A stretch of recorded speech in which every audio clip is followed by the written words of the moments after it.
guys, welcome back to my channel. I've got a process video for you today using my Counterfeit Kit for March 2017, and I'm using a sketch from the Stuck Sketches blog, which I've just shown a still of at the beginning of the video. You can see me here matting the 3 pictures of my little girl. She's actually 5 now, but these pictures were taken when she was about, I think she was about 3, nearly 4. No special story behind the pictures. She just had her hair curled for the day, so took some pretty pictures of her. I'm using my Winsor & Newton gold drawing ink, some Heidi Shine blush and some Heidi Shine Sweet Mint to put some splatters on the back. One of the inspiration layouts on the Stuck Sketches blog from their guest designer for the month featured loads of multicoloured splatters in the background, so I've gone with that because it looked really good. Just drying them in between because I didn't want the colours to mix into each other, so taking the time to let them dry first.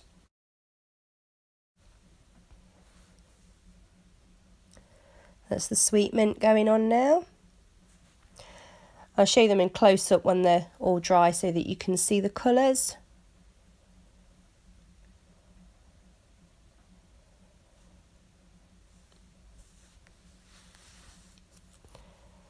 Now I'm looking for a piece of paper that I want to mat the whole layout on. Because I've used my heat tool to dry the mists in between, it has warped a little bit, so I thought it could just do with a little bit of a sturdier background to keep it a little bit flatter.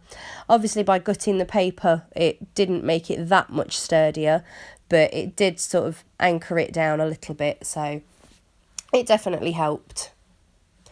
Although as I was sticking it on I did go a little bit wrong. It stuck down earlier than I would have liked it to and didn't go level, so I had to peel it all up and adjust it, but got there in the end. I just cut the 1/2-inch strips off 2 sides. The splatters hadn't quite gone into the middle of the paper anyway, so it made more sense to just take them off 2 sides because it made the splatters more central.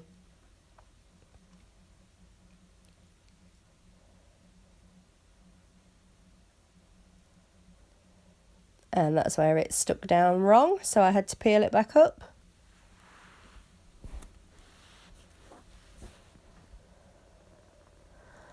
Trying to straighten out the paper a little bit for it to actually go down.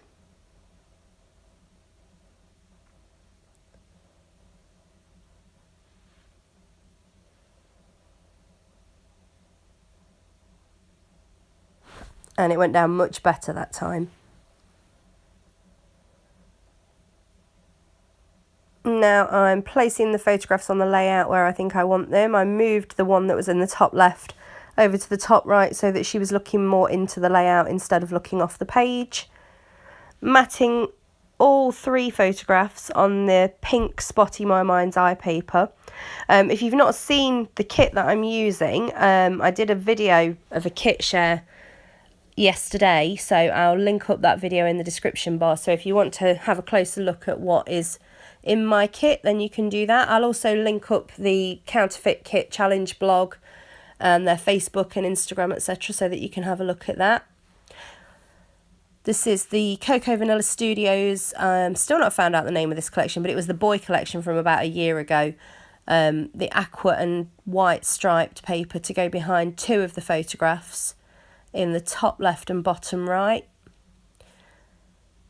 I wanted to go for something slightly different on the top right, make more of a feature of the photograph that's slightly different.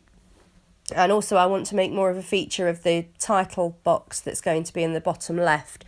So I wanted to even it out by having 2 opposite each other almost.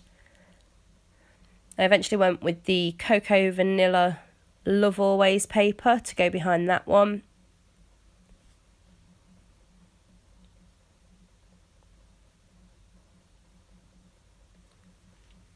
And then the back of that one with the spots on to go behind.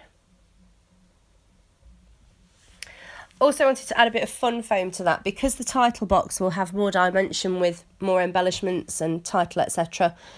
Wanted to make it a bit more even by having more dimension on that one as well. So I just popped the photograph up on some fun foam, but kept the bottom mat completely flat.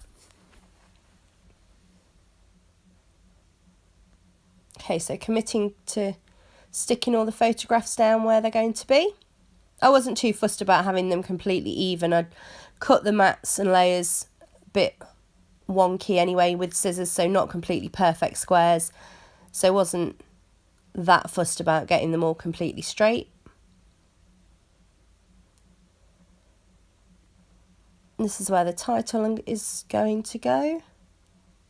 Just sorting through the ephemera now. That's from the Cute Girl collection, but that doesn't stay on because I found that, which I thought was going to make a good title. It says Totes Adorbs on it. Wanted to put some sort of tag behind that, but the gold, I thought it didn't quite go. It didn't quite cover up the die cut heart out of the middle of it, and I didn't really want to waste it by covering that bit up because I thought I might use it on a different one. That's a gold XO, glittery XO out of one of the Maggie Holmes Bloom ephemera pieces. The gold glitter heart on the bottom left is actually the middle of the gold tag that I didn't use.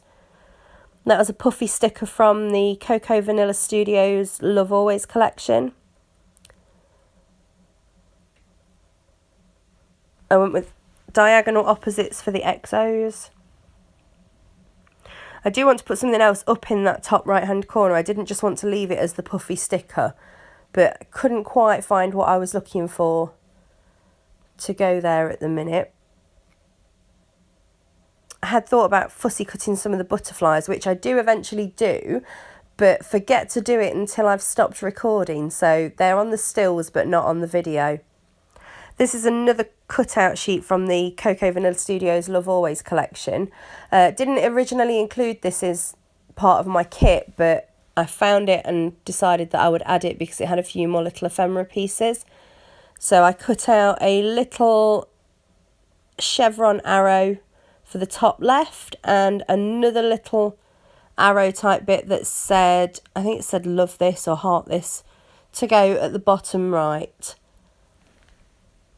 So putting some twine, pink and white twine, into the tag. Popping the title up on some fun foam to match the dimension for the top right corner.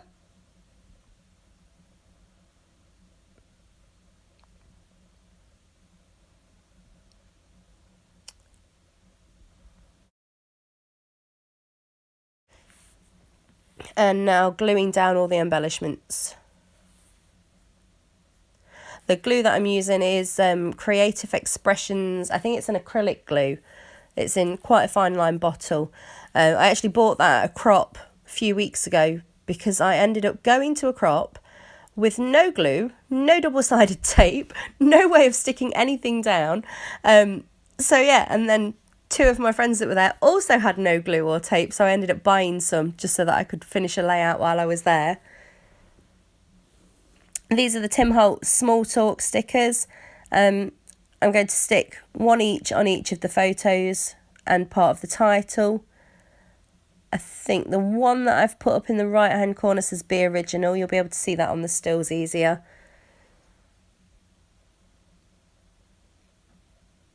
I think that one might say something about follow your dreams or go with your own dreams or something like that. Just trimming the edges off just to make it a little bit shorter to fit on both of the hearts.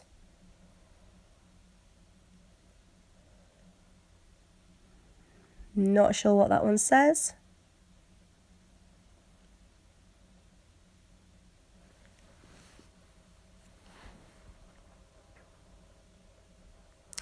Choosing some enamel dots just to place on the corners. The multicoloured ones are Webster's Pages, Alison Kreft ones, about 18 months, 2 years old I think they are. And then the white ones that I've used are Doodlebug Designs. Just placing one of each colour in each of the little clusters. So coming up towards the end of the layout now, I will place all the details in the description bar if you want to go check out the Counterfeit Club, Counterfeit Kit challenge even, or the Stuck Sketches blog. This is the March the 1st sketch, so it is the current one. Oh, this is where I actually added the date and went completely wrong. I did it with my roller date stamp and it only stamped the top half, and when I went over it, it just messed it up completely. So I decided to ignore that and then just stamp it above it. But yeah, as I was saying, I'll add the details of Stuck Sketches, Counterfeit Kit, Challenge blog, all of their social links and everything like that. And I'll add some close-up pictures at the end with the butterflies. So if you've liked this video, please like, thumbs up, subscribe, follow me on Instagram. Thanks very much for watching. Bye.